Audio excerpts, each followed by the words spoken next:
Today's episode is brought to you by Create Engage, the digital marketing agency for the disruptive management consultancy. Digital marketing has moved forwards, but most consulting firms haven't. Many consulting firms still see their corporate blog as their sole digital marketing channel and find themselves frustrated when these blogs yield little, if any, results. For those consultancies that understand digital marketing, though, it can be a huge asset and help them achieve rapid business growth.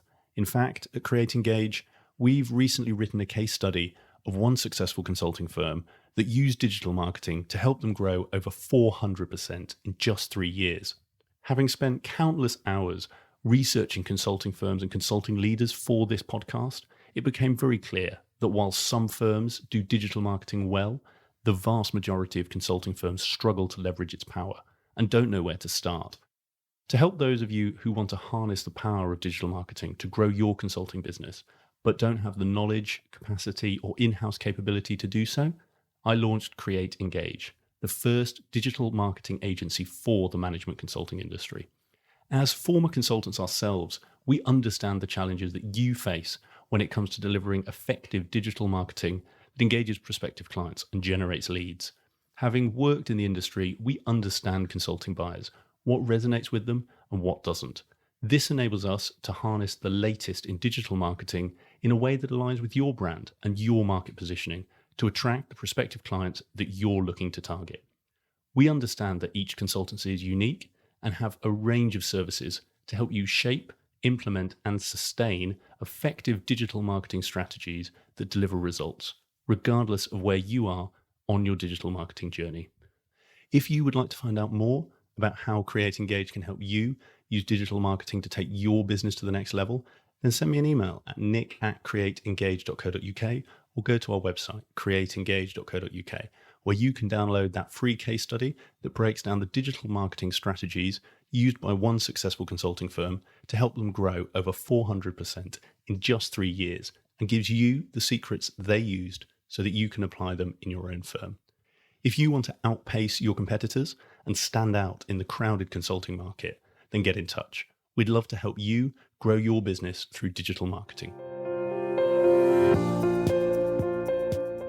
Hi, and welcome to Climbing Consulting.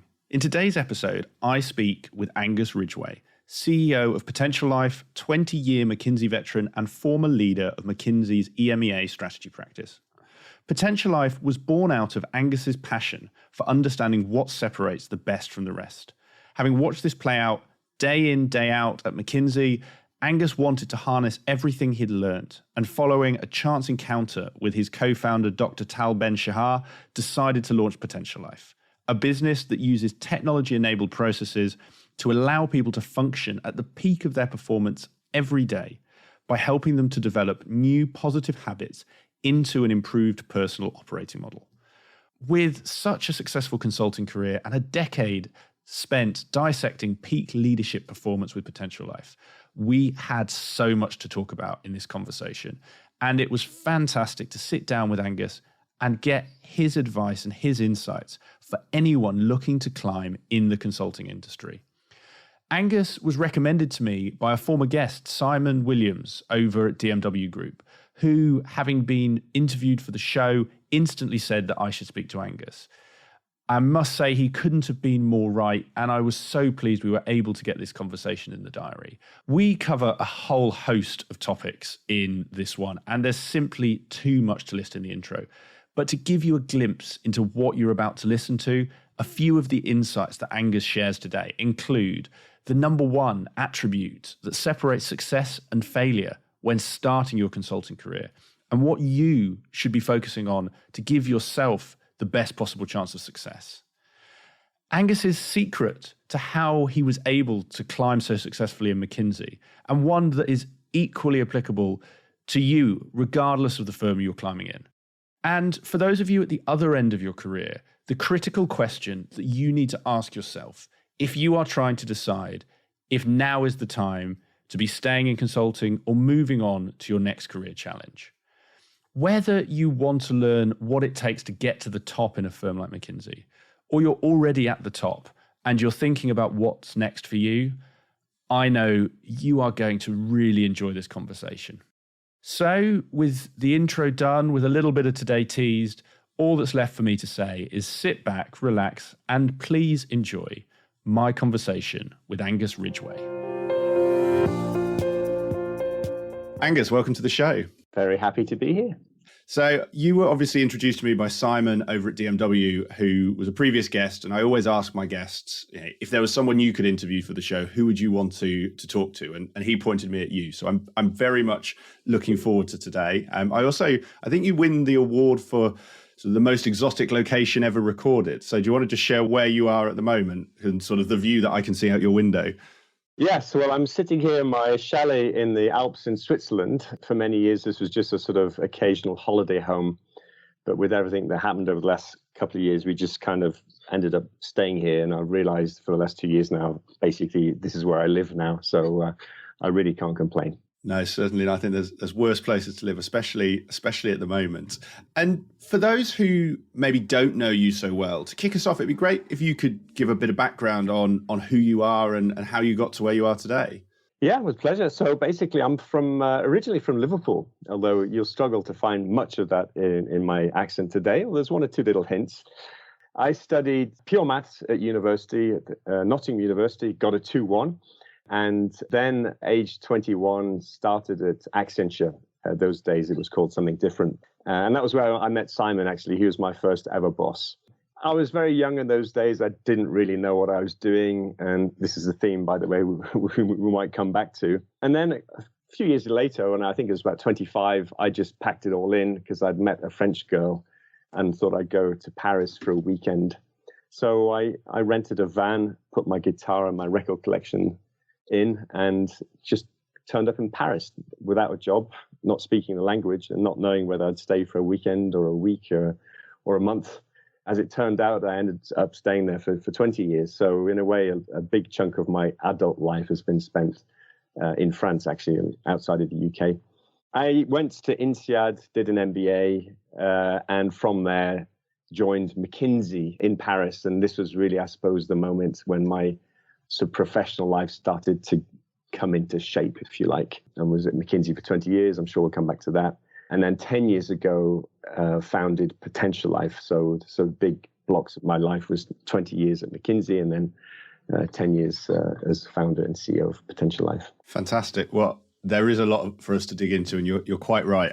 I do want to go into sort of your earlier career years and what made you leave the UK and pack up and go to Paris. But I'm actually sort of going to take a bit of change to how I normally run these. Usually I'd go chronologically, but I think just given all of the time you spent at McKinsey, I'd love to start there. And I think we can come back to, your advice for your younger self and some of the sort of events that led you to McKinsey. Because I think McKinsey as an organization, particularly in our industry, is one that I don't know if it's the right word, but has a lot of mysticism around it. People know the name, the brand, you hear of things like the up or out culture, you hear about the work hours, obviously you hear the positives as well, almost advising sort of the world's top CEOs on strategy, and it's the thing everyone wants to get into. And I was intrigued when we were speaking sort of ahead of this, you mentioned actually McKinsey can be a very cruel but a very kind place. I'd love to just understand more about why you said that, and almost sort of drawing on that 20 years experience, what you saw separated the best from the rest and why. Yeah, very happy to talk about this because in a way, all of that leads very neatly into what then happened when I founded Potentialife. And when I'm talking about this, I don't think it's exclusive to McKinsey. I think any sort of competitive, demanding environment also has this sort of extremity of outcomes. But basically what I notice at McKinsey is you're either on top of it, dominating it, or it's on top of you, dominating you. And there's no in-between spaces. You're either in one of the two states. And if you take a firm like McKinsey, it hires people with the same very good grades who went to the same small set of very good schools, mostly people from the same social background, and at the same age, put them in the same role and give them the same pace of progression. So, a huge amount of sameness going on, despite claims of diversity, broadly speaking, it's fundamentally a huge amount of sameness. And the thing that struck me was despite all of this sameness, almost from the very beginning, you saw a separation. And there seemed to be some people that were on it, loving it, dominating, had oxygen to spare. And some other people who were part of this sameness just seemed to be struggling to keep their head above the water right from the very beginning. And that was the cruel and the kind thing, because those people who were dominating, they were loving every second. All of the resources were sort of accruing to them. So for them, this was a kind place. This was working for them. And for the others, they were just struggling to survive. Now, I thought this was first and foremost, it seemed to be unfair, but then once I got beyond the unfairness of it, I started to be interested in this. And what is it that those folks, the ones that are flourishing, what is it they're actually doing? And as a non-scientist, I only had non-scientific words to put on this. And so I spent many years putting my own non-scientific words on this, and then until I met with my co-founder Potentialife, and we were able to take a more scientific approach. So that's a little bit what was behind that thinking, if you like. I love it. And maybe we'll start there, because as I said, I'm a fan of going in chronological order. Maybe it's the consultant in me. I like a start, middle, and end. And I'll let you choose whether it's the non-scientific words you had then or the scientific words now. But what you just said struck me of actually even from the start, you could see this, because like you said, everyone starts the race at the same point. And again, as an outsider, for me, there's a perception, and having worked in other consultancies, that broadly people will climb at the same rate and then slowly that will change. And when you get to sort of the middle grades is where you really see that accentuated. But what you've just highlighted seems to say, well, actually, day one, or maybe not quite day one, some people top, some people were sinking. Actually, really at that early stage, and if there's any research you've done with Potentialife that draws on this, actually, what is it at that entry level that really differentiated those who were loving it and dominating, as you were saying, or being dominated by it? Yeah, very, very happy to talk about this. And I think before we get into the substance, I'd just like to sort of share some thoughts on what's actually going on here. Why is there a transition here? And I think it's a transition from a structured world to a fundamentally and increasingly unstructured world. So the world of the life of the student doing internships is just totally structured. You're told what to do. If you do it, you do well and you get great grades and you believe that you're great. Now, the world of work used to be quite structured. We had clear role descriptions and org charts that were stable over time, and people could be given clarity and essentially told to just get on with their job.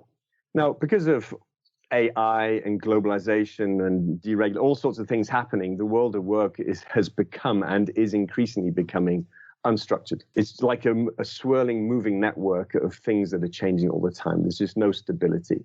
And the question is, how does one thrive and flourish in an unstructured world? And that's why the separation is happening. Some people have the code and some people don't. And so I can share with you some thoughts on what is it that you need to have at your disposal. And some of these things you're already aware of. The question is, are you actually implementing them? And just before I describe this, how do I know about this? Where did this come from? So when we founded Potentialife, my co-founder his name is Tal Ben-Shahar, and he's a very well-known global expert, many years at Harvard in the field of positive psychology, and this is the formal science of flourishing. And what is flourishing? It's the science of being at the top of your game. Those people who seem to be on fire. This has been studied now. And we took the approach of the humble integrator. There's been 25 years of research that's already gone into this now. And we said, let's take this broad body of research and find an articulation of it that both represents the science, so is representative of the science, but also is just accessible and easy to use. So what I'm about to share with you now is essentially an expression of that articulation. And we came up with a framework, and this was already 10 years ago now, called the SHARP framework. We've written a book on it called The Joy of Leadership, and your listeners are welcome to take a look at that as well. And I'd just like to describe the five areas of SHARP, if you like, and I'll do it in a way that describes what's counterintuitive about it, so that way it helps people latch onto it. So each letter of SHARP corresponds to something. The letter S is about strengths. So most of us have heard that it's important to play to your strengths. That's not the insight. The real insight is that we've been conditioned to think that the way to progress in life is to fix your weakness, fix the bits that are not working. And we're not saying, by the way, we shouldn't do that. Of course we should do that. The point is that our strengths antennae are completely underdeveloped. If you ask somebody, tell me about your top 3 weaknesses or development needs and what have you got, how are you working on them, you'd probably get a pretty good thought through list. If you say, now tell me about your top 3 character strengths and how are you living your life to those strengths, people kind of scratch their head a bit and say, I'm actually not sure if I can tell you what my top 3 character strengths are. So that goes to the heart of what's going on here. And it's a huge opportunity because it's when you play to your strengths, this is when you get your self-confidence because you feel as though you're being closer to the better version of yourself and curiosity kicks in. And when it comes to teams, the very essence of teamwork is celebrating how we complement each other because we all have our unique and different strengths rather than aligning to norm. So that's one area that's really important. The second letter is H for health. This isn't go to see my doctor health. This is, what do we do about stress? We've often been told that stress is bad. We should be eliminating stress. Well, that's fundamentally flawed as an idea. We've been told about work-life balance. That doesn't work anymore because there are no boundaries. So we need a different relationship to stress. And here the idea is that it's got to do with our energy level. And when you're feeling energized, you can embrace lots of stress. And by the way, stress isn't bad. Stress is good for you. We need stress. If we didn't have stress, we wouldn't be getting out of bed in the morning. And the killer here is your energy level isn't just sort of given to you when you see an energetic person. It's tempting to say, oh, look at them, aren't they lucky or annoying? They've got all that energy. In reality, we can do things to manage your energy level. And so taking ownership, self-regulate is really important. And some of it's obvious, like getting a good night's sleep. The third area we call absorption. This has to do with the fact we're all so terribly distracted all the time. And oftentimes when we think we're multitasking, we're not multitasking. We're actually zero-tasking. We're just staring at our screen, hovering between the different tabs in our browser, wondering which one to click on next. Is it my email? Is it that Word document? Is it the football scores? And huge chunks of our lives are just spent in that hesitation. And it's as though we're throwing hours of our lives out of the window every day and living not on the basis of a 24-hour day, but maybe on the basis of a 21-hour day. So what we're saying is bring those hours back in, and then you can choose to do what you want with those extra hours you've just gained. You can sleep them off if you want, or you can be more productive, but at least give yourself that extra oxygen. And that's really, really important for those people who want to be on top of their environment. Don't throw all those hours away just through distraction. Fourth area, it has to do with leadership and relationships. And, in today's unstructured world, the question is not, am I a leader, but rather, why would anybody want to be led by me? Because if people don't like you in today's world, they can just get up and walk. So that's the killer question. And in terms of how we interact, there's a couple of things we need to be doing simultaneously, but people tend to think they're opposites and incompatible. And that's positivity, i.e. being kind and empathetic, combined with authenticity, i.e. being direct. And people tend to think, I can be really direct and authentic, but it's going to come out negative. Or I can be really, really nice and caring, but I'll be holding something back, sacrificing my authenticity on the altar of positivity.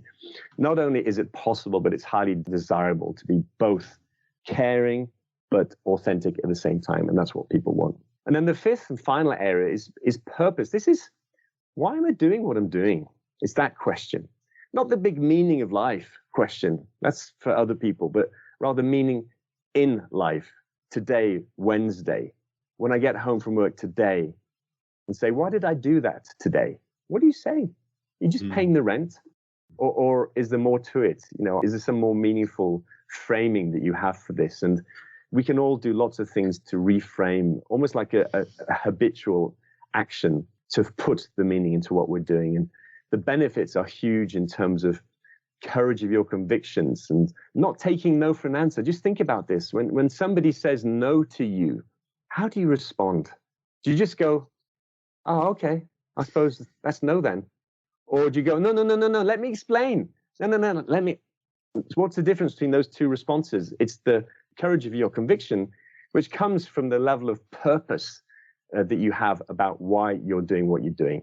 So there's so much power to be had from operating from a position of purpose. So people who are doing some or all of everything what I've described on the SHARP framework and continuously improving in this are those that rise to the top in that separation I just described before and flourishing in an unstructured world. Wow, there's a lot for us to I think unpack in there, Angus. And I really like the framework, and I will put links to obviously the Potentialife website. I'll put a link to your book and the framework in the show notes so that anyone who's listening can go back and look and read more in the book. I think one question off the back of what we were talking about, particularly at that sort of junior level, but it'd be interesting to get your take how this evolves over the sort of career journey, is I agree with everything you've said there, and having been on sort of my own life journey and being a little older than I was, I can understand a lot of that. I'm interested how this model evolves over somebody's life. And if I put myself in sort of a graduate's shoes, someone listening to this, and we do get a lot of graduate listeners, maybe thinking, you mentioned about conviction and saying, no, that's great, but am I going to stand up to the partner? Or I guess the other question is balance. So health, again, I'm a big believer in what you said around actually, there's different types of stress. We talk about de-stress. We don't talk about eustress so much, but actually how you balance that so you aren't taking it to an extreme where it becomes detrimental. So I'd love to sort of get your take on how you apply this to that sort of start with that graduate, that first day at McKinsey, and what someone in those sort of, I guess, early grades of consulting should be thinking to really make themselves a high performer based on this model. Yeah. I mean, there's an awful lot to talk about here. If I just look back at my own life, when I started at Accenture, age 21, I didn't know why I was there. I just sort of landed there. And so I was goofing around aimlessly for at least 3 years. It was okay. I was getting evaluated reasonably well because you can kind of muddle through and kind of make it look as though it's all okay. But I knew what was going on. And then something happened in my life is I bumped into I kind of was working for a new manager, and he had just come back from INSEAD. And he just looked so sorted. He wasn't 24, he was 27, which is still ridiculously young in the big scheme of things. And he just seemed to be so sorted. And I just remember that moment thinking, maybe I need to start actually getting sorted, because I can't carry on. I don't think it's going to be good if I just carry on goofing forever. And we all have our own versions of this. And I think it's a wake up moment when you sort of realize that you're going to have to get your stuff together. Now, given that people start professionally so young these days, and the world is so complex, I think one of the questions around, I want to be cautious on the words I use because I don't want to come over in the wrong way, but so taking yourself seriously, I think is really important. So this question of purpose from a young age is really important, and it's become harder. When I started out, there weren't many job opportunities available, so there weren't many things to choose from. And so you just took the best option you could get. You just ran with it for a bit. And then for a few years later, you came up for air and had a look around and say, what was that been about? And what I noticed today, and I'm thinking about my kids who have just graduated, the possibilities are huge. And that can be blinding and lead you into sort of state of inaction. And so what I really encourage people to try to do is to think about why you're doing something and go after something purposefully because you have a good answer to why am I doing this. And in order to try to answer that, think about what energizes you, what's your passion, what gives you energy, and liberate yourself from the constraints of career. Really think about what are your hobbies. If you're interested in space and SpaceX and rockets or what have you, is there something you can do that's down that path somehow, even if it's to do with software that's linked to this? Go after that. You're going to have a whale of a time. You can do if you want that. So really sort of open up, look inside yourself, think about where your energy comes from and go after that. Don't take all of these formal career structures too seriously. Some great advice. One thing on that, and I know we've touched on it, and I'm sure we'll touch on it more a bit later, sort of, but actually, you touched on your kids there have just left uni, and I won't sort of use them. I'll use myself. When I think back to leaving university, my purpose was to make as much money as I could, whatever that looked like. Didn't quite work out probably as well as I'd hoped. But the question more is, particularly at those sort of younger ages, and I don't say that sounding patronizing to anyone listening who's 21 through 5, but when I was that age, my purpose was to make partner, And actually that energized me until it stopped energizing me. But you kind of, I guess, answered it a little there. But for anyone listening, I am assuming purpose is outside of the financial realm. So you're not saying purpose is how do I make as much money as I can? But I'm interested how you help people tackle that. Is it what you said around just think of your hobbies and do that? Or how do you square the want for status, money, etc., with the want to follow your purpose? Yeah, I mean, I do think at the end of the day, it does come down to your sort of internal energy meter, if you like. Because, at the end of the day, we're all going to get old. And the only thing that sort of keeps us going is the thing that provides energy to us. So you're better off at an early age trying to figure out what those sources of energy are. But in the meantime, we have material things to concern, like, am I going to be able to buy a house? Am I going to be able to buy a sports car if that's the kind of thing you're into? And I encourage people to take the marginal value of an extra day approach to this. So, I can stay one extra day consulting, and that will give me X with perspectives Y, and it adds up the following way. Or age 25 or 8 or 29 or whatever it is, I can go somewhere else, and the marginal value of my external options add up the following way. And this isn't just a financial gauge. Of course, that does play, but it's also a skills gauge. What am I learning by staying here versus what I will learn somewhere else? And has my learning curve peaked where I am, and will it be steeper somewhere else? And what's my freedom gauge? Is the place I'm at giving me the freedom to explore and grow compared to the outside world? So think about this marginal value of the extra day compared to the alternatives, both financially, in terms of skills, and in terms of freedom to explore. And maybe that just provides a language to sort of think this through. And I think that can be helpful. And maybe you do get to some points where you just feel as though it's comfortable, but you know what, I kind of plateaued. Or I'm going to make loads more money. I can tick that box for staying. But the other couple of things, I'm not so sure. And over time, that's not going to add up well. So maybe I need to actually think about moving somewhere else. I think a great frame to think about it. And like you say, putting the money purpose within a sort of bounds of other elements that are equally important, like you say, and actually only as I get older, I seem to find the others more important. One thing, and I'd just be interested, again, more some sort of specific advice, and it may relate to Sharp, but you mentioned that point around that the big challenge for people entering the consulting industry from that graduate level was the unstructured nature of career. And I think it's a really interesting point, because thinking back now to sort of when I was younger, you spend so long in a structured grade, get your grades, go to university, get your degree. And suddenly it can be quite a shock to be in the world of work where, like you say, it is very fluid. Actually, what can people be doing, particularly at that sort of young age, to get themselves ready for an unstructured career if they are not naturally inclined to being an unstructured person? Yeah, I think there are some practical things to do. One of which is a sort of age-old piece of advice, which I didn't listen to, but I wish I had more, and it's even more relevant today. And that's about building up your network. When I joined McKinsey, people used to say, become best friends with your client team members of today, because they'll be CEOs in 15 years' time, and then they'll become your clients as best friends. I thought, yeah, I understand that intellectually, but I'm not a natural networker, so I never really put the energy I could or should have in it. And when I look at friends of mine who did much more of that, maybe because they're naturally inclined towards it, they had this swarming network of buddies who became their clients. And I thought, yeah, that was good. Wish I'd done that. And I think the thing about a destructured world is, in a way, the old formal structures have been replaced by a new kind of lattice. And what's the lattice made up of? It's made up of relationships. And so, in a way, the new structure is the lattice of the relationships that you've built up over time. And so, it's not just a kind of cool, nice to have thing, which it may have been back in 1994. I think in 2021, it's an absolute requirement. You have to overinvest in consciously building up that support network.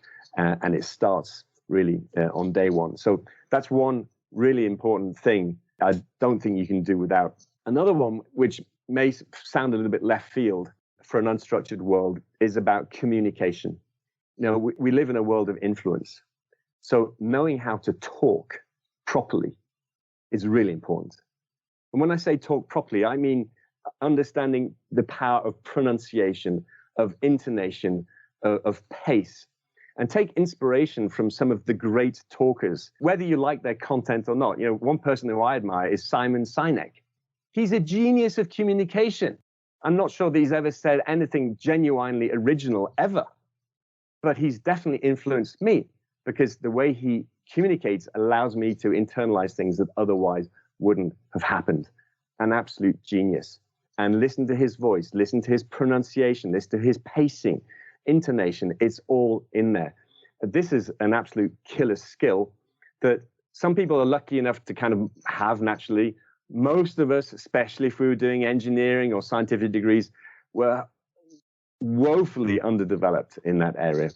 And what's true for verbal communication is also true actually for written communication, learning how to write properly. Again, the same thoughts of stylistically, pacing, synthesis is really important.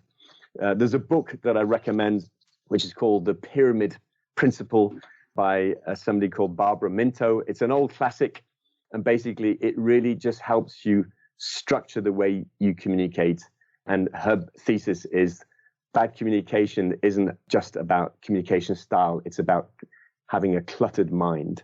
And so we need to learn how to structure our thinking by decluttering it, and then communication becomes much more straightforward. So for any of you sort of wondering, what can I do here? Get the pyramid principle and start practicing it. Really good points. And I love what you say about Simon Sinek. And I think in today's world where we have social media and actually that content is much more easily accessible and actually much more easily comparable. You talked about how in Korea now people can move company very quickly. Well, actually you can move, person you'd watch on social media very quickly. And being able to articulate that is just as important in the business world, in consulting, as it is in sort of, if you want to become an influencer, should we say. One question, and probably this would be my last one before we move on the sort of what separated the best from the rest of McKinsey, but we spent quite a bit of time on that sort of early starter. You spent just over 20 years there. You saw a whole number of people come and go, climb to a certain point and then leave.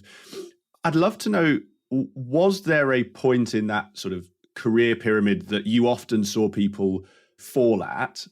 If so, what was it? And maybe coming back to the Sharp model, what was it that either they hadn't leveled up enough or they had forgotten about that caused that to happen?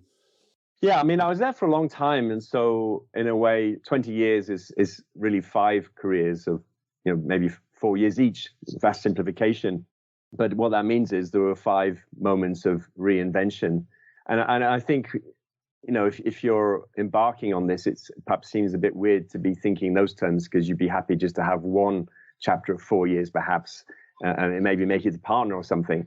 But this idea of it's never over, you're always reinventing, is important. And that might sound a little bit daunting, because it'd be comforting to be able to say, when I make it partner, I've arrived.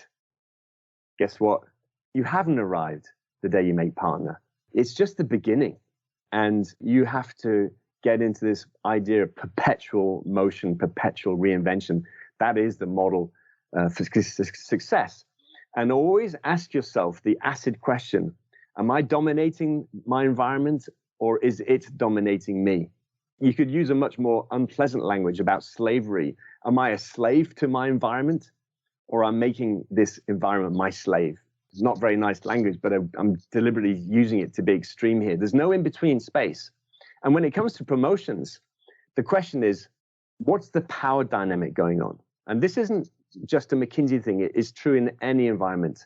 Are they thinking we wouldn't dare not promote him or her, which means the power dynamic is all with that person? Or are you begging, pleading, hoping desperately that they're going to promote me? In which case the power dynamic is with the institution. Again, it's always completely one or the other. And you have to ask yourself, which of these situations am I in? And if you're in the wrong situation, then you're likely to be suffering. And even if you kind of muddle through this time round, maybe the time after it's not going to work for you. And so you have to be lucid and sort of honest with yourself about that. So that's actually not really answering your question at all, but it's just kind of what came into my mind as you brought that up. Well, I think while it answers a slightly different question, I think it actually touches the heart of what I was trying to get at, and probably is much more applicable. And while I appreciate it's quite a stark and to your point, slightly crude metaphor, that the slavery piece I think is actually a really interesting thought experiment for anyone listening, because as consultants, it's very easy to get wrapped up in the game, the promotion rounds, and asking yourself, am I a slave to this, or is it my slave, is I think quite a powerful frame. And let's hold on this, because I think it is a really interesting area. And one thing you mentioned within that was your point around reinvention.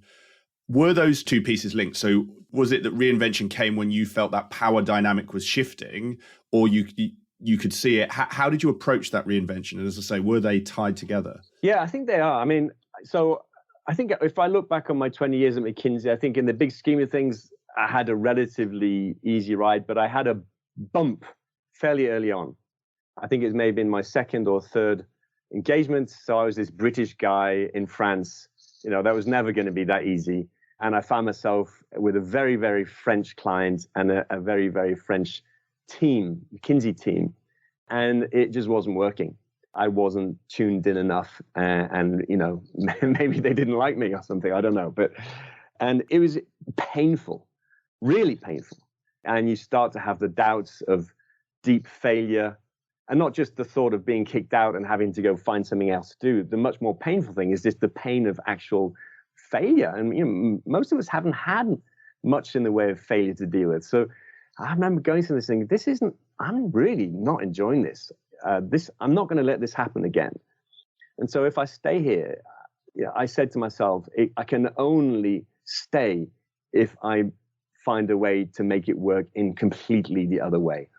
So I kind of, the pain of it, my response was to say, sort of never again, be ultra cautious about this, and therefore be very, very thoughtful very early on about setting the conditions.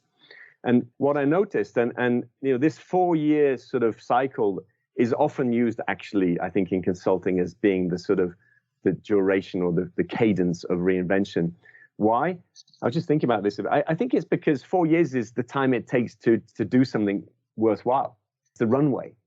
By the time you get a team together, build something, have real impact, and then are ready to hand it on to perhaps the next generation, 4 years go by if you're building a new office or a new practice or something. So I think that's what happened there. And in my case, I started off doing financial modeling at McKinsey. I mean, McKinsey took a cursory look at my CV. No, that's a bit unfair. I was a new person. I just arrived. I studied pure maths at university. So they saw the word maths. I was doing financial modeling. And I did that for a few years. And it was kind of okay. It's not my real sort of natural habitat. And then after maybe 2 or 3 years, I found myself on my first strategy engagement. And that was a light bulb moment for me, because all of a sudden I started to see a link between pure maths and strategy. Because, pure mathematics is very abstract, but it's all about seeing patterns and simplifying a hugely complex world. Well, that's what kind of strategy is too. And so my sort of pure mathematical brain got to come and apply itself in the world of strategy. And that was my first moment of acceleration. I thought, you know what, this is me. I can do this stuff much better than financial modeling in the oil industry. So all of a sudden I was closer to my natural energy sources and my natural talents. And I started to have my first uplift and acceleration. That carried me for a few years until I moved on to the next thing and then the next thing. So yeah, you do have these natural waves of energy. For anyone listening, how can they be attuned to that? So maybe it is just listen to that energy like you talked about. But for some people, I imagine that's quite daunting, because maybe take your second leap, if that's a useful example, is many people will be in a sort of phase they enjoy. I'm the expert at X, I'm the go-to for this. And actually, if I change, that's fraught with potential risks. You've almost got to go down before you come back up. Actually, what advice would you give to people, either from your own journey or sort of your research with Potentialife, to help them understand both when is the right time and how to get over that sort of concern and navigate that sort of transition period? I think I'm going to say something that's going to sound a little bit odd here, but I think positive living, we need to view it as a muscle that we develop, almost like a habit. Even meaningful living, there's some really interesting research that's gone into the meaning of life. Is this a cognitive process where we think it through and somehow at some point we find the answer to the question of the meaning of life through deep thinking? Is that the approach? I think more recent research says that actually it's more about meaningful living, which is more of a habitual thing. It's more of a muscular. I'm obviously talking about brain muscles here, not body muscles. Just it being the habit of reframing to put meaning into your daily life actually makes a lot of the big questions about the meaning of life just kind of dissolve away. So the way to answer the big question of the meaning of life is simply to live meaningfully day in, day out. And what's true for that, I think is true for a consultant. Get into positive life habits. If you are sleeping well, exercising well, and eating well, just to take the three basics in terms of where your energy comes from, and the first one is sleeping, then you will have just that little bit extra oxygen that will allow you to see around the corners and anticipate where the next obstacle is going to be. Healthy living is a habit. If you're not mindlessly distracted because you're spending hours and hours and hours doing pick your favorite sort of distracting activity, but rather in the habit of engaging mindfully and going from fake multitasking to real serial monotasking, and by doing so, just liberating space for yourself, because you get your tasks done more quickly, and then you've got oxygen. And what do you do with that oxygen? Well, do what you want with it. You can relax, you can recover, or you can think or look forward. So I think the answer is not a thinking or a tool or a technique answer, but rather just live your life according to this idea of positive life habits. And a lot of this stuff will just fall into place. How do people form those positive life habits? There's a few things, but I think the most important is to celebrate the small. Now, we tend to say, I need to bring about big change in my life. Therefore, I need to look at big unitary changes in order to make big change happen. That's actually wrong. We don't make big unitary changes. The only changes we make are small ones. So we better start celebrating the small stuff. And in order to give you a frame that links small to big, think of compound interest on your savings account. That's small stuff that becomes big over time. That's how we need to be thinking about this. A few years ago, I was very unhealthy, working too hard. And one day I thought, you know what? I'm going to have to lose 5 kilos in weight. So I bought myself a pair of running shoes and started running around our local park in Paris, which is exactly 1 kilometer. And I ran around the park 3 times. Was a bit exhausted, got home. Oh, well, that's 3 kilometers. I'm just going to Google how many calories you burn running 3 kilometers. So I looked that up, and some of you may know this. It's about 70 calories per kilometer. I just burnt 200 calories. So, okay, 200. I'm just going to Google 5 kilograms of human mass. How many calories? And you may or may not know this, but it's about 7,000 calories per kilogram. So we're talking 35,000 calories. 235,000. This is not going to happen. So I gave up immediately. I never went running around the park again for several years, because the enormity of the unitary goal that I'd set myself was wrong. In reality, the 3K was right. The thing is, you just need to do it every single day without wavering and make a habit out of it.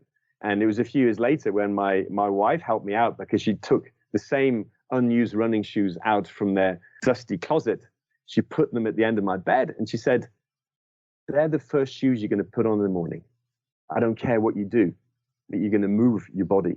If you walk to work, brilliant. If you go for a run, brilliant. Just move every day. And what she set into motion was this idea of small changes every day that after a while just take you to a new place. And that's how we need to start thinking about this. So one good night's sleep isn't the answer, but knowing to switch off your screens at 10:30 and maybe read a book for half an hour and then lights off at 11, and it just becomes the way you do things, that's valuable. I love the story. I think also, like you're saying, it's actually, when you look at life, there's probably a lot of areas you can do that. Take bedtime, as you just said. I know I'm guilty, as I'm sure many of the listeners of my listeners are, of actually, watching a Netflix TV show. We've all watched far too much Netflix this lockdown. I mean, I'll be horrified. I think Netflix does a sort of year in review, and I'll be horrified when they do this sort of lockdown version.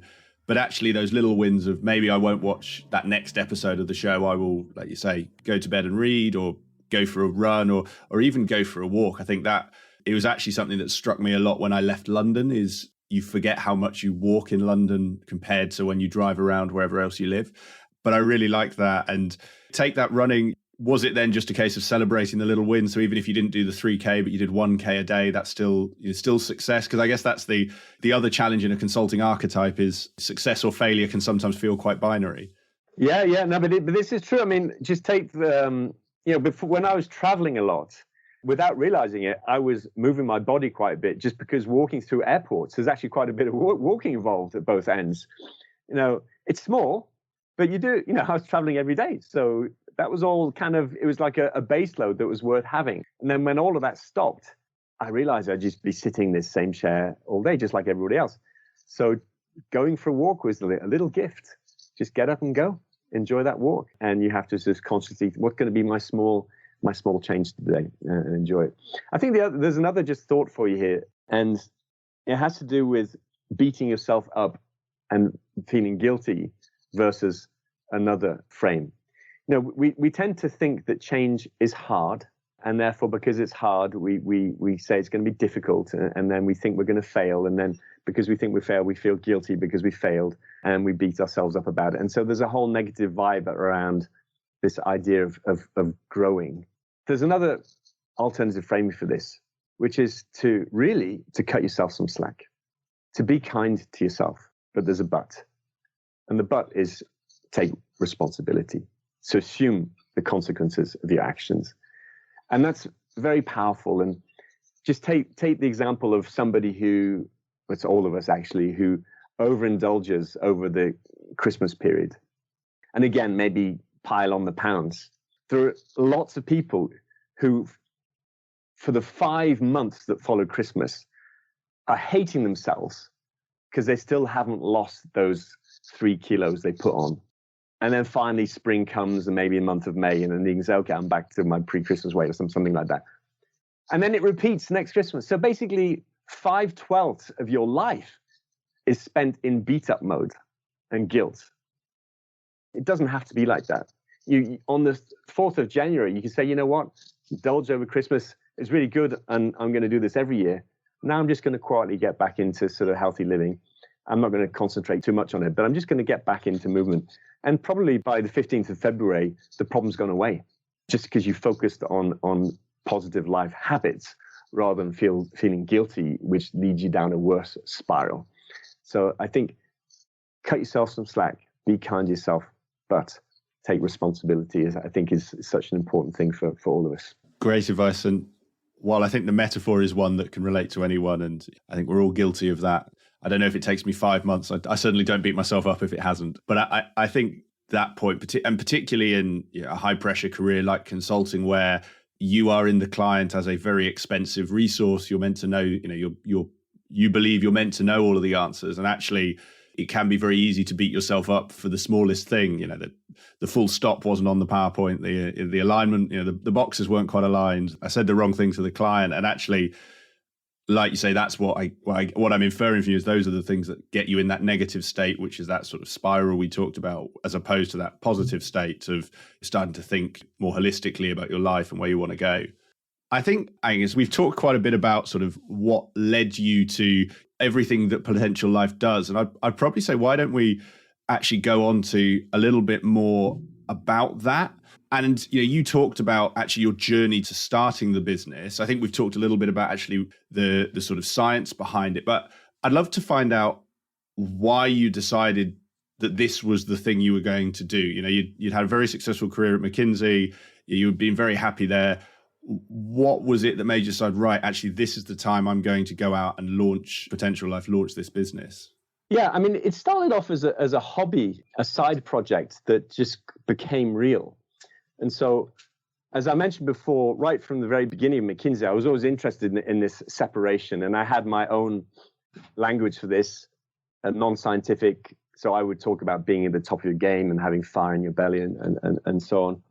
And I got really involved in the whole leadership development side of things at McKinsey. And how do you create a vibrant group of leaders globally across the organization? It's a really interesting scaling question. Do you put them all on training programs? How much does that cost? Do they really work? Does a week offsite actually achieve anything? So lots of question marks around both the content of leadership, but also the methodology of leadership development. It was also becoming increasingly obvious to me through my clients that the world of work was changing very rapidly. And so I could see that clients were increasingly clamoring for this new type of liberated, top of your game type of leadership, and basically saying things like, just imagine what we could achieve if we had an organization full of people like that. How do we do that? We don't have a magic wand. And so this idea started to germinate in my head. Wouldn't it be great if we could find a way of scaling the science of flourishing to benefit organizations, but also to benefit humanity? This is, in a way, this is kind of like a gift to the world. There's no reason why I should limit this to profit-making companies. And so that just became a passion, but also an intellectual pursuit in terms of how do you create such a solution. And what we're really thinking about here is, I think we think that leadership is about owning the difference you want to make to your world. At the end of the day, that's it. We can all make a difference to the world as we see it. That's our difference. And the real question is, are you owning that? So what we like to think we're doing is we're helping hundreds of thousands, millions of people own the difference they make to the world. And if by doing that, we can help people have a good time. So that was our vision from 10 years ago. And it still is exactly that today. And so this was a side project that, I met Tal Ben-Shahar, who's my co-founder and the scientist in our marriage. And we just started chatting. And in our first meeting, we said, let's just explore this. Let's see where we can take this. And so we were both traveling all the time. And so we would meet up in airport lounges, and we'd arrange to spend half a day sitting in a corner with sheets of paper. People thought we were complete nutters. And we'd do this every 3 or 4 weeks. We'd arrange to be in Rome together, or in London, or in Washington, D.C., or wherever we both happened to be. And little by little, this started to come together. And after about a year, it took us about a year, maybe a year and a half of crafting. And in that first year and a half, we still both had our comfortable lives, so we hadn't committed. And so in a way, we both had the option to withdraw at any moment. And we had one meeting. It was actually in Paris airport in Charles de Gaulle. We were about 18 months in. And I just remember we looked at each other and said, you know what, we've got this now. We have to make a choice now. Otherwise, we're just kind of just playing along. So we either lock this away in a drawer and throw that key away and never open it again, because we're not up for it, and doing so would just be a distraction. Or we go for it. If you go for it, you've got to give everything else up. And so we said, yeah, let's go for it. And so that's what we did. And that was the sort of pivotal moment and it was very exhilarating, to launch a new adventure from scratch and create a legal entity and recruit staff and find developers and figure out how to build a platform, and everything that you do when you start. It's really, really, really exciting. And I can only encourage people to have a moment in their life when they sort of go after something from scratch. They're the fun times. I love the story, and I can only imagine being someone in the lounge watching you with your bits of A3 paper and Post-it notes in the corner of the room doing all of these brainstorming sessions. You mentioned there the sort of what led you to actually decide to go all in. And it sounded like quite an easy decision. I'm sure it wasn't quite that easy, or maybe it was. So tell me if it was really just you and Tal looked each other in the eyes and said, let's go. But if it was more than that, I'd love to know, some of those questions you asked yourself or maybe discussed with your wife or with friends to say, actually, yes, this is I'm prepared to go all in on this. Were there any questions that you did sort of ask yourself or others, or was it, so you just felt it in your gut and were like, yeah, this is the time?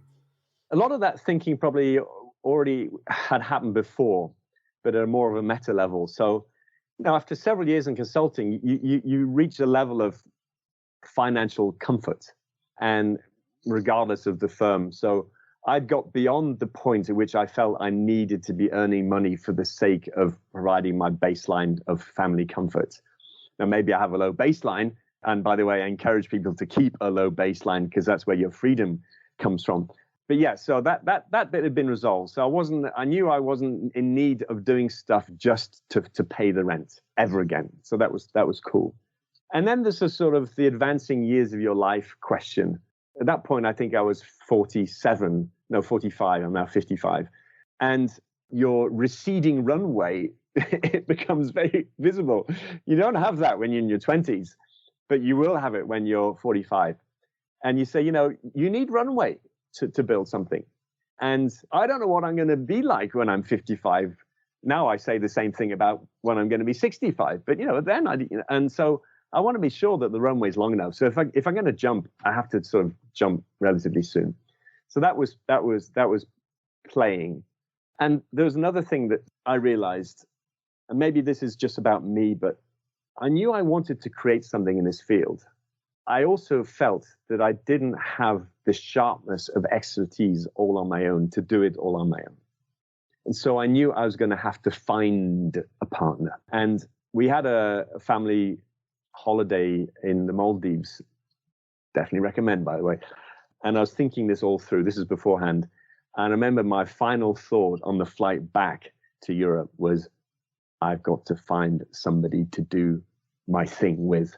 Somebody who's the sort of the legitimacy, whether it's scientific or industrial legitimacy. And that was a big, big moment, because at that moment, my antennae for people started really to open up. And it was only a few months later that I bumped into Tal. But instead of letting Tal just pass by, which is what I would have done previously, I thought, oh, he looks interesting. I'm actually going to sit next to him at dinner this evening, and I'm going to start a conversation. And so I was being deliberate and conscious about looking potentially for answers. And it turned out that he was the answer, but that's not the point. It was more of so some of that thinking was already happening beforehand. That point around how you two met, I think we haven't brought it out earlier, but that deliberate nature, we've talked about sort of purpose and meaning and being deliberate in actions, but actually that point of, and you've probably got a scientific name for it, call it the universe, call it what you will, when you look for something, it comes. And actually, like you've said there, when you were looking for a scientific sort of partner, or you become more attuned to it. The slightly more crude example is if you want to buy a BMW, suddenly all you see on the road is BMWs. But I think that's a really powerful skill. Is that something, actually just thinking about your career, is that something you'd been attuned to previously, or was that sort of, did the Tal meeting really sort of hit you with that, the importance of that skill? No, I mean, no. I can't say I had some framework in my head that I was applying here. I just knew that I didn't have the full cocktail all on my own. But it's true, I think there has been research that's gone into lucky people, and the answer is not luck. It's actually making your own luck, at which point it's no longer luck, right? And tilting the odds in your favor by certain things that so-called lucky people tend to do more of. One of which is building out that network and seeing the connections that other people might not see, and therefore, because they're not seeing it, it looks like luck, but it's actually not luck. Exactly. One thing from what you just talked about there around you'd wanted to do something, and actually you made the point, you'd reached a certain level in McKinsey. And I think you've been quite polite throughout this, Angus, of not talking about how high in McKinsey you went. But anyone who is listening can go and look at your LinkedIn profile, because you ran the global leadership development. You're head of strategy for it was the EMEA region, I believe. Is that right? Yeah, you made it to the top table in McKinsey. And the reason for this build up is I've seen a lot of people, like you say, in consulting, if you do well enough for long enough, you reach a point where the financial element is no longer a concern. But actually, I find for some that can be a real challenge the other way, because if you're taking home a substantial salary, actually the almost the golden handcuffs can be quite tight, if you like. The challenge of actually, do I risk going out to start a Potentialife, let's say, where I don't know how much money we're going to make, I don't know how much success we're going to have, versus do I stay where I'm guaranteed this, that, and the other. And having, I guess, been at those levels, having probably met people like that, I'd love to hear your advice. When someone says to you, I'm not sure on this, Angus, the financial element, I guess, just to make it a longer question, and my listeners will know I love long questions. The other side is also the importance of success. So, as a senior partner in McKinsey, you were top of the tree. And suddenly, and this isn't my judgment on you, it's, this is what people have said to me. Suddenly you leave that firm and you are the entrepreneur on your own, doing your own thing, and you're risking it. If it fails, you're Angus, I'm sort of not judging you, but you become Angus, the failed entrepreneur, not Angus, the sort of head of McKinsey. I'd love to know how you help people, or how you squared those in your mind, if it's different to what we've talked about, but how you help people square both that financial, but that status element of going out on their own. Yeah, I mean, there's a couple of questions there. Let me just talk a bit about money for a second, because I think it's really important to be crystal clear about your relationship to money. And I think one of the mistakes is that people don't like talking about money, which is stupid because it's top of mind for everybody. My advice, and both pieces of advice might sound a bit odd, is when you're young, don't bother saving. Because if you're going to become wealthy, it's because the shape of your earnings curve, it has a massive upward inflection. So all of that sort of infinitesimal saving you did when you're at the very beginning of your career is totally relevant to when your income multiplies by a factor of 100. And you can earn overnight more than you saved over 4 or 5 years. So don't waste your energy. If your intention is to become wealthy, don't think you're going to save your way there when you're not actually earning anything yet. That's nice. That means you can just go out and spend your salary, right? Brilliant. But there's another side to this equation, which is if you want freedom, keep yourself a cheap lifestyle. You decide whether you want a boat or how many homes you think you need or all of the other trappings you can do. I mean, but the more of that stuff you pile on in a non-flexible way, the more you may be gaining trappings, but you're basically losing your freedom. And so keep it simple.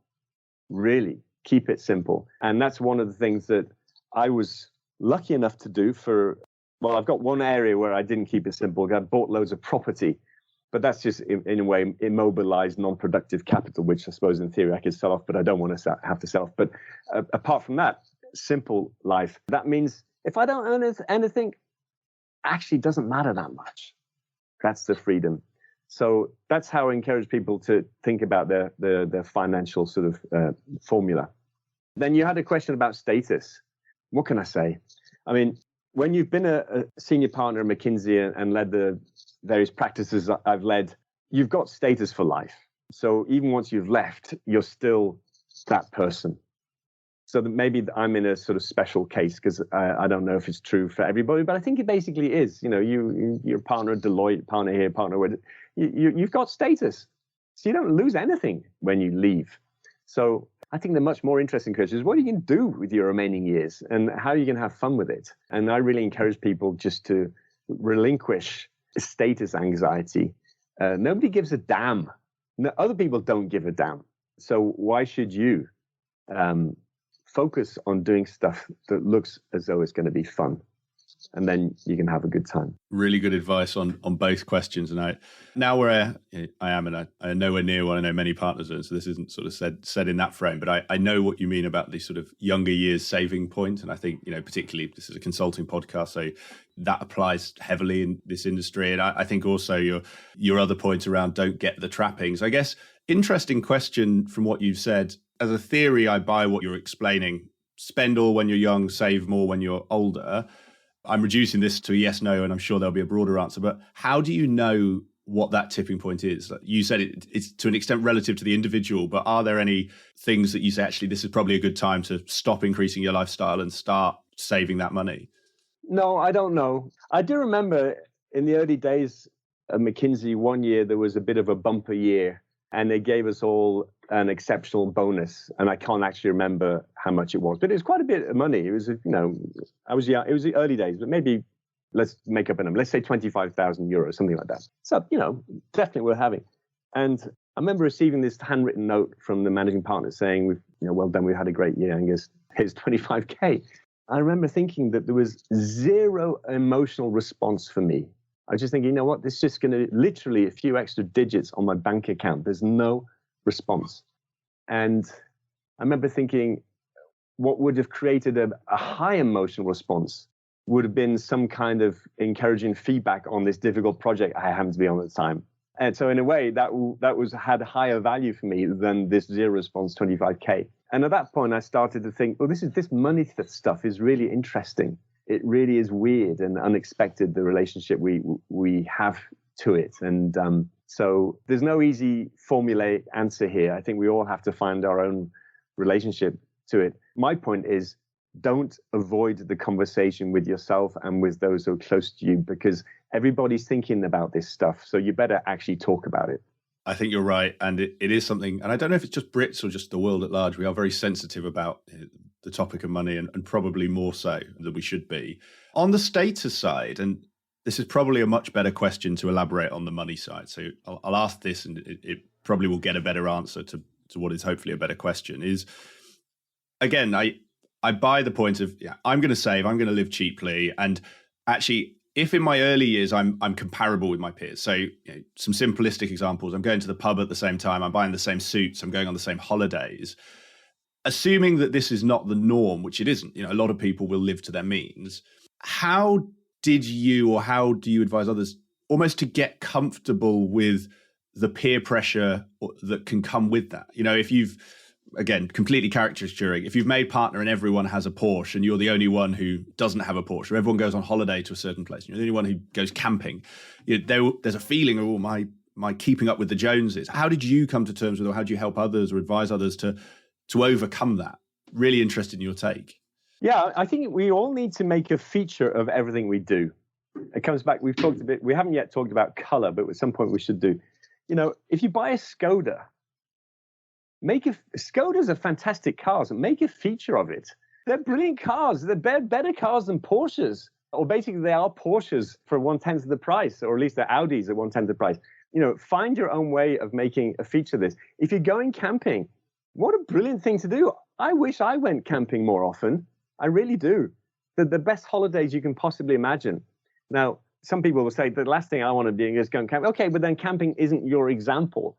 But whatever you do, make a feature out of it for what it is, rather than doing it in the shadow of what other people are doing. That's no way to live your life, really. Really good answer. And you've teed me up, and it was something I wanted to touch on. So why don't we go there around your point on color? And I'll let you explain this, because you will do a much better job than I will.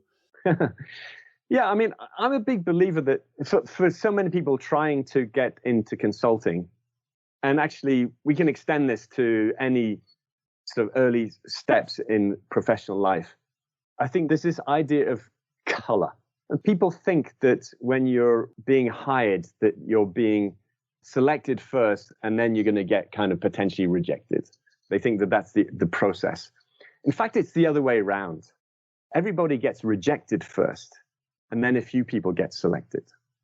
And so the first round in any recruiting process starts by taking the 10,000 applications and rejecting 9,500 of them for housekeeping reasons, because the grades weren't quite there, and multiply.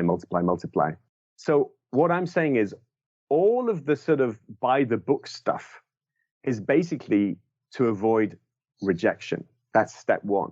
The step that really matters is actually getting selected. That's what they do with the 500 that turn into 10.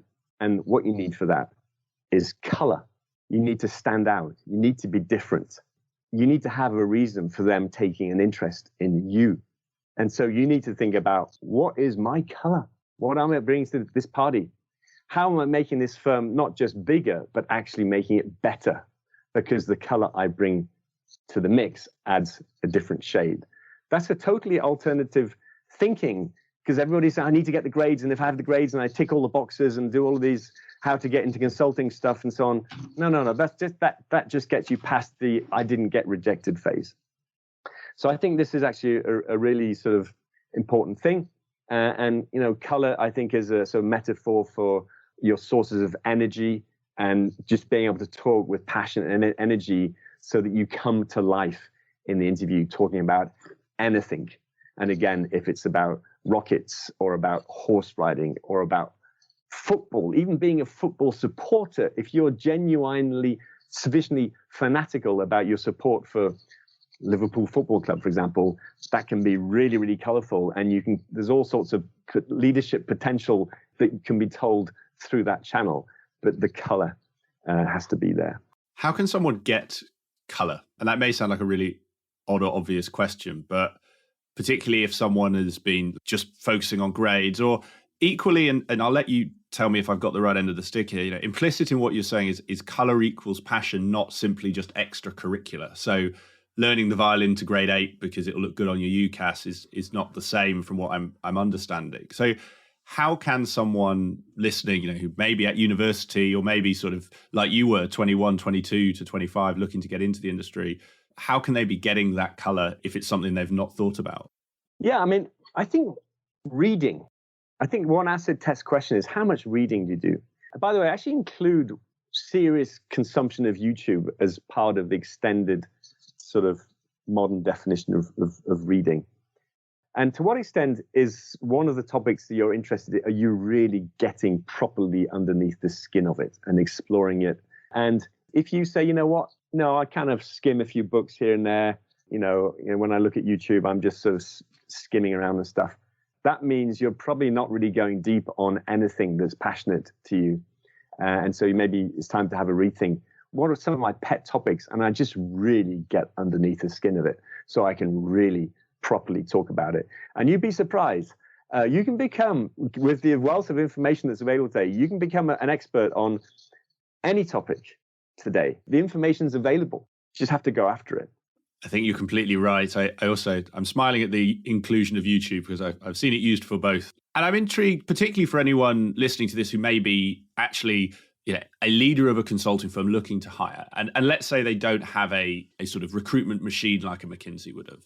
Actually, how do you balance the benefit, and particularly maybe take what you do now with Potentialife, the potential of a candidate who has color versus one who has grades? I asked that deliberately as an either or. So are we, and you'll probably say it somewhere in the middle, but are you better taking a candidate who actually maybe on the face of it doesn't have as good grades but has a lot of color versus a candidate who's straight A's, etc., but has very little color? So I don't think about it in those terms. So I don't think that grades is differentiating. In other words, I think there are plenty of high grade people out there. It's totally non-differentiating. Now, of course, if you don't happen to have the grades, then you won't be saying that as you listen to this podcast right now. But we can come back to perhaps your question in a second. My point is the differentiator is the color. So grades are the housekeeping. You let them through the filter if they've got the grades. If you don't have the grades, they don't get through. And then you have the color conversation. So that's how I frame it. But you actually asked a different question. You're asking me to trade off between the two. And I would definitely go for somebody with color. I think grades are overrated. I got a 2-1 in maths from a sort of second level university in the UK. It's thoroughly average, my first degree. Does that mean I didn't deserve my chance? Of course it doesn't. No, I suppose I was lucky that I tilted the odds in my favor and ended up having lots of opportunities. But, it would have been silly to say, well, no, he didn't actually have a first in maths from Oxford, so we're not going to give that person that chance. So I'm a big believer in that. And I know certain educational systems, for example, in France, they're massively overweight on grades as the sort of filtering thing. I think you're basically creating a huge number. Is it type 2 errors? I forget what they are, but errors of exclusion. I think that's just massive loss of opportunity. Really good point. And actually, you mentioned there around sort of you tilted the odds in your favor. And maybe, I know this probably feels like the thing we maybe should have started the show with, but actually, as a sort of last piece on this, it'd be great if you could bring this to life with your journey, because I'll let you explain the story, but something that stuck with me when we spoke was you said, Nick, actually, I never would have got into McKinsey in London, but I got in Paris, and now I'll let you explain the story. It wasn't simply you applied to all the offices outside of England to see if you could get in. So I'd love if you could just bring that sort of color point to life with your own story and how you tilted the odds in your favor to get in the door in the first place. Yes. First of all, if I'd been your bog standard Brit applying to McKinsey in London, yes, no chance. And not just McKinsey, by the way. I think most consulting firms, with the kind of grades I had and from the university I came from, it's just not going to happen. But then I found myself in France, and it's quite unusual actually for British people to be fully immersed in French culture. So I went the whole hog and went for deep immersion in the French way of doing things. So I wasn't just a sort of a Brit who just kind of can muddle their way through roughly in French. I went all in. And so I was this sort of person with sort of two identities, depending on who's actually speaking to me. French people said, he's kind of pretty close to being French. And then I speak to some Brits. No, he's a Brit. And so there was something a little bit intriguing there. And so when I applied to McKinsey in Paris, I was this sort of slightly intriguing person that can, sort of works both ways. And that's actually in the world of business in that time, in the early 90s, that was really interesting because business hadn't internationalized as much at that point, but it was heading that way. And so the thought of having somebody you could send on a project to the US and then come back and speak in the local language to the French client, that was like, wow, this looks interesting. So I had my little angle that was interesting. Now, I didn't consciously think this through and play this as my sort of, this is my clever strategy for getting in. It's just what I had become that was, I suppose, perceived as being colorful and a bit different and worthy of taking a punt on. So that was kind of the story that got me in. And, a large part of my early McKinsey career was my edge was the sort of the French referred to non-French people from the English-speaking world as Anglo-Saxons. So I was this French-speaking Anglo-Saxon who added some cultural spice to what would otherwise be rather French sort of ways of looking at problems, and so that was an angle that had value. In a funny way, I think it actually brings together everything we've talked about that you have learned over your last 20 years into that story from when you were sort of 24, 25 of actually that, you mentioned they're going all in, becoming French, fully embracing it, really committing to that. And I'm inferring that was your passion at the time. And obviously that helped in getting you in that color. I think you also, that point around actually being ahead of a curve. So the curve in your case was the internet, the globalization of business. And while business today is global, there will be other curves that people can get in front of. But no, I think probably a really good story to actually bring us towards the end, Angus, because I've just got two more questions for you, and I'll be intrigued on the first one, and I'll broaden it given what you said about YouTube. So the first of the last two is about books, and as an avid reader, I love to get my guests' recommendations. And actually, as I say, given you've teed me up by saying you view YouTube in the same way as books, I will broaden this and say, what is the book or the YouTube channel or video that you find yourself gifting or recommending most, and why is that? Yeah, so I've got so many books, so I'll try and limit it to one or two, otherwise we're going to so obviously The Joy of Leadership is a natural, but that wasn't I don't think the spirit of your question. I think it's a good time to properly understand what Yuval Noah Harari has to say. So he's written 3 books now, Sapiens, Homo Deus, and 21 Lessons, I think, for the 21st century. I believe everybody should read all 3 of those books twice, so that you are able to engage in a conversation on. There's just so much substance in those about where Homo sapiens has come from, why we're different from animals, and where we're likely to be headed or potentially could be headed. It's just so much the trilogy of our times. You have to read them twice because, at least for my brain, it doesn't stick if you don't. So I definitely recommend that. And most people have read some of his books.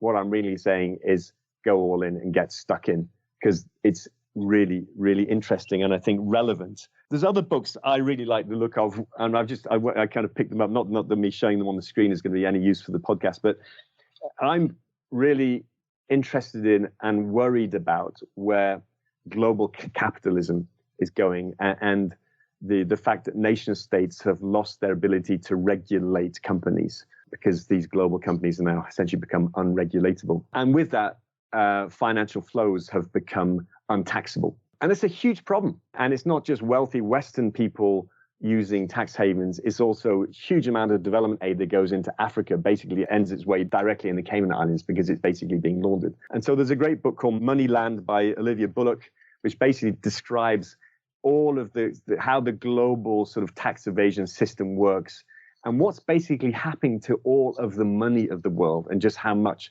money is being siphoned away. I just find that just fascinating. And anybody who's interested in the future of our global economy, the world that you're going to be growing up into, it's worth getting stuck into. These are just some of the subjects I'm passionate about. I could go on because I've got a whole long list here, but I'll probably just stop there.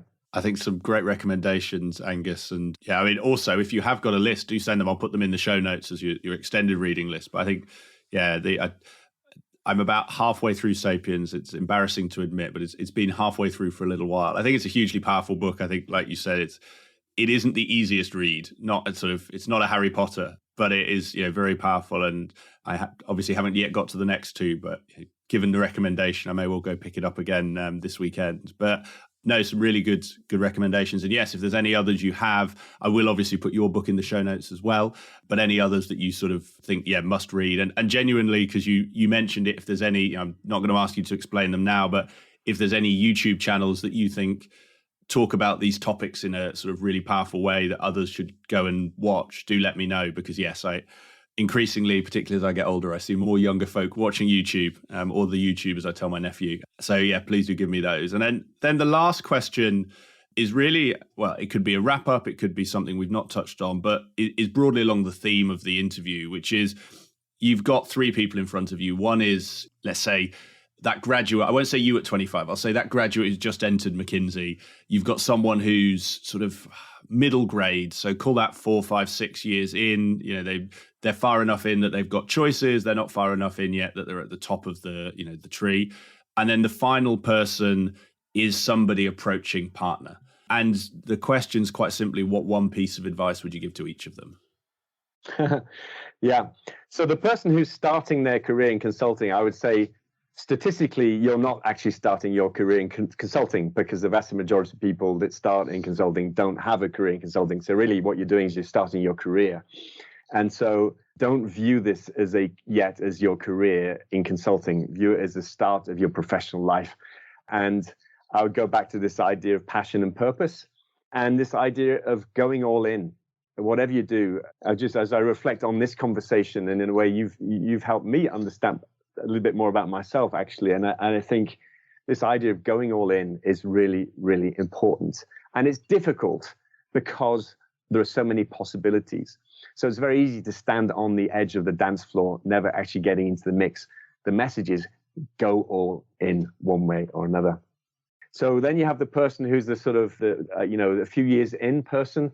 I would go back to the marginal value question, of the extra day. I think that's how that you need to be thinking about this, start thinking about this at that point. And then as far as the partner, I would say is you may think you've arrived, you haven't. So you better get used to that pretty fast. This is just the beginning. And so get used to it, and don't somehow think that you've achieved comfort.